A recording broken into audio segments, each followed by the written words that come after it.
ಈಗ ಸಾಂಬಾರ್ ಮಾಡುವ ವಿಧಾನ. ಸ್ವಲ್ಪ ಎಣ್ಣೆಯನ್ನು ಹಾಕೋಬೇಕು.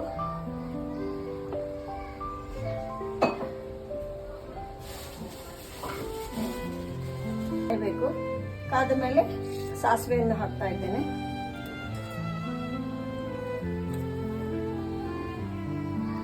ಹಾಕಬೇಕು. ಸ್ವಲ್ಪ ಇಂಗು ಮತ್ತು ಅರಿಶಿಣವನ್ನು ಹಾಕಬೇಕು.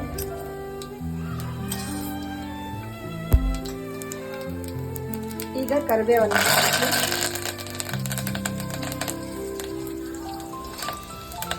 ಆಮೇಲೆ ಆನಿಯನ್ ಅನ್ನು ಹಾಕಬೇಕು. ಟೊಮೆಟೊ,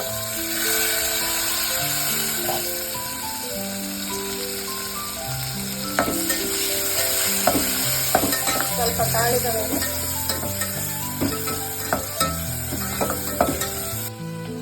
ಈಗ ಸ್ವಲ್ಪ ಇದಕ್ಕೆ ರುಚಿಗೆ ತಕ್ಕಷ್ಟು ಹುಣಸೆಹಣ್ಣನ್ನು ರಸ ತೆಗೆದು ಇಟ್ಕೊತಾ ಇದ್ದೀನಿ. ಇದಕ್ಕೆ ಹುಣಸೆಹಣ್ಣು ರುಚಿಗೆ ತಕ್ಕಷ್ಟು ಹುಣಸೆಹಣ್ಣನ್ನು ಹಾಕ್ತಾ ಇದ್ದೀನಿ. ಆಮೇಲೆ ಬೇಳೆಯನ್ನು ಹಾಕ್ತಾ ಇದ್ದೀನಿ.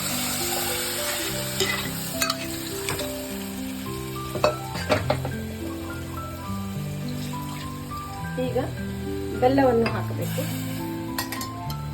ಇದು ಸ್ವಲ್ಪ ನೀರಾಗೆ ಇರಬೇಕು. ಹುಳಿಯ ಕಡಬಿಗೆ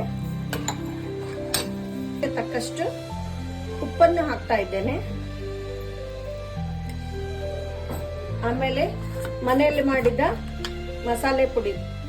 ಇದು ಹುಳಿ ಪುಡಿ ನಾನು ನಂದು ವಿಡಿಯೋಗಳ ಲಿಂಕ್ ಒಳಗೆ ಹೋದ್ರೆ ನಿಮ್ಗೆ ಹುಳಿ ಪುಡಿ ಮಾಡೋದು ಹೇಗಂತ ತೋರಿಸಿದ್ದೀನಿ. ನಾನು 3 ಚಮಚ ಹಾಕಿದ್ದೇನೆ. ಆಮೇಲೆ ಸ್ವಲ್ಪ ತುಪ್ಪವನ್ನು ಹಾಕಬೇಕು.